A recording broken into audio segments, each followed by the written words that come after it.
කියලා කියන්නේ ඒක. පැහැදිලිද? සම්භාවනීය චිත්‍රපටි කියලා යන්නේ. හරි?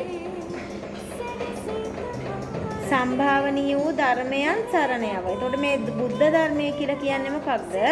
සම්භාවනීය ධර්මයක්. හැමෝම විසින් පිළිගත් ධර්මයක්. අන්න ඒකේ සරණ යන්න කියලා කියනවා. තදහධාර වූ සංඝයා වහන්සේත් සරණ යව. තදහධාර වූ කියලා කියන්නේ එයට ආධාර වෙච්ච භික්ෂූන් වහන්සේලාගෙත් සරණ යන්න කියලා කියනවා. හරි මොකද්ද මේ ඒකට ආධාර වෙච්ච කියලා කියන්නේ මොකට ආධාර වෙච්චද? ඒකට ආධාර වෙච්ච කියලා කියන්නේ මොකට ආධාර වෙච්චද? සඳලි මොකද්ද ඒකට ආධාර වෙච්ච කියලා කියන්නේ? හරිෂා ඔව් මොකක්ද? ජයනි අන්න හරි මට්ට කුණ්ඩලී සිත පහදවාගෙන බුදුන් සරණ ගියානේ දෙව්ලොව ඉපදුනා. එතකොට ඒක යා ලැබුණේ මොකක් හින්දාද? මරණාසන්න මොහොතේ ඇත බුදුන් වහන්සේ කෙරේ ඇති කරගත්ත චිත්ත ප්‍රසාදය නිසා. මොකද චිත්ත ප්‍රසාදය කියලා කියන්නේ? සිත පහදවා ගැනීමේ ක්‍රියාව නිසා. ඒක ඔන්න ඔය දේවල් වලට උදව් කරන කවුරු හරි ඉන්නවා නම් අන්න එයාලා අනුගාමී වෙලා ඒ අයටත් පුළුවන්ලු මොනවා වෙන්නද? බුදුන් වහන්සේගේ සරණ යන්න. ඒකට සංඝයා වහන්සේලාගෙන උදව් උපකාර ලබා ගන්න පුළුවන් කියලා කියන්නේ. පැහැදිලිද? මෙසේ ත්‍රිවිධ වෘත්තයන්ට හකුල් වූ. මෙසේ කියලා කියන්නේ මෙන්න මේ ආකාරයට මෙන්න මේ ත්‍රිවිධ වෘත්තය කියලා කියන්නේ සමාධියට සමාධිය කියන තුන් ගුණයටම හේතු වෙච්ච. සීල සමාධි ප්‍රඥා එහෙම කියනව නේද ඔයගොල්ලන්ගේ? ඊළඟට කියනවා තිසරණේ පිහිටා. තිසරණේ කියලා කියන්නේ තුන් සරණේ පිහිටා. මොකද්ද තුන් සරණය? මොකද්ද තුන් සරණය කියන්නේ? අසංග තුන් සරණය මොකද්ද? බුද්ධ ධම්ම සංඝ. හරිද? අන්නේ තුන් දොර එන්නේ ඒකේ පිහිටන්නලු අන්නේ තිසරණේ පැහැදෙන්න කියලා කියනවා. කාරුණික වීමෙන් ප්‍රාණ වදයෙන් වැළක. කාරුණික වීමෙන් කියලා කියන්නේ කරුණාවර වීම. ප්‍රාණ වදයෙන් වැළකෙන්න කියලා කියන්නේ සතුන් මරණ එකෙන් මිදෙන්න. හරි?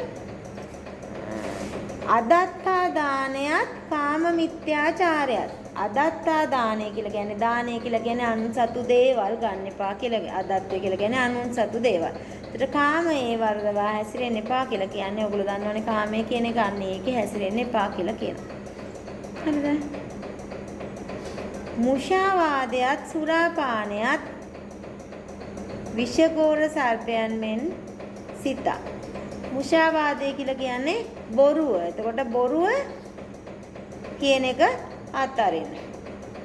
සුරාපානය කියලා කියන්නේ විස මත් වෙන දේවල් පානයෙන් මිදෙන්න කියලා කියනවා. හරි? විෂගෝර සර්පයන් මෙන් සිත. ඒ සියල්ලම විෂ තියෙන දරුණු සර්පයෝ කියලා හිතලා ඉනුත් දුරුව ඒ හැම එකෙන්ම මිදිලා පිළිවන් ලෙසින් පුළුවන් විදියට පින්කම් හැසිරවසවයි. පින්කම් හැසිරවසවයි කියලා කියන්නේ පින්කම් කර කුසල් කර හැසිරවසවයි කියලා කියන්නේ ජීවත් වෙන්න කියලා කියනවා. පැහැදිලිද? අවවාද කළෝය. අවවාද කරනවා. යාට උපදෙස් දෙනවා. බමුණානෝද දේවතාවානන්. ඔන්න බමුණානන්නේ දේවතාවන්ට එලෙස කළ අවවාදය බුදුන්ගේ අවවාද පිළිගැන්මට. ඒ කරපු අවවාද බුදුන්ගේ අවවාද ලෙස පිළිගන්න. හරිද? පූර්ව නිමිත්ත යාසේ පිළිගත්ත. අන්න ඒක පෙර නිමිත්තක් කියලා හිතාගත්තා. හරිද? දේවතාවානෝ මෙසේ අවවාද කොටලා උන දේවතාවයන් ඔන්න මේ අදින පුබ්බකට මෙන්න මේ වගේ අවවාද කරලා එයාගේ දිව්‍ය ලෝකයේ කරා නික්මිලා ගියාලු. බමුණානෝ ගෙට ගොසින් ඔන්න දැන් මොකද කරන්නේ? සෝහනේ හිටපු බමුණා එයාගේ ගෙදරට යනවා. බැමිණියන් බණමාලා. මොකද මේ බණමාලා කියලා කියන්නේ? එයාගේ බැමිණියට බැනලාද? කතා කරලා. පින්වත මහන ගොයම් වූ පවරාගෙන උත්. පින්වත මහන කියලා කියන්නේ පින්වන්තිය. දැන් කාන්තාවන්නේ. පින්වන්තිය නැත්නම් පුණ්‍යවන්තිය බුදුන් වහන්සේ වඩම කරවලා කියලා කියනවා. මහාන ගොයම් වූ පවරාගෙන උත්. මහාන ගොයම් වූ පවරාගෙන උත් කියලා කියන්නේ බුදුන් වහන්සේව වඩම්මලා අරගෙන ඇවිල්ලා දන් වළඳවාලා දානය වළඳන්නට පිළිගන්නලා ප්‍රශ්න විචාරමේ ප්‍රශ්න තියෙන දේවල් අහනවා කියලා කියනවා. දන් සරසව. දන් සරසව කියලා කියන්නේ දානය පිළියෙල කරන්න. දානය සූදානම් කරන්න.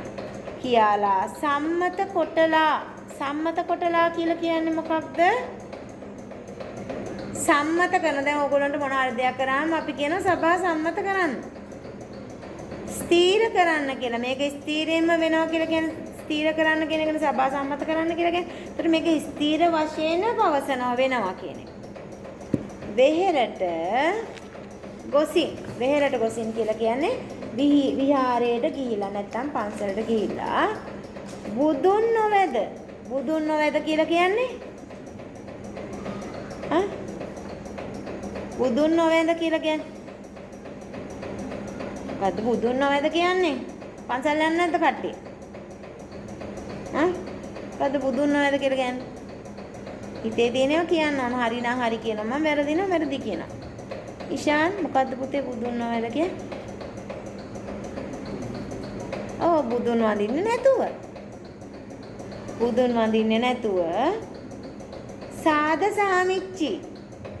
සාද සාමිච්චි කියලා කියන්නේ සතුටු සාමිච්චියේ යෙදෙන. හරි? ආගිය තොරතුරු කතා කර කර ඉන්නවා. ලෙස කතා නොකොට ඔන්න ඒ වගේ කතා කර කර ඉන්නේ නැතුව එකත් පසව ඉඳ. එකත් පසව ඉඳ කියලා කියන්නේ කොහමද?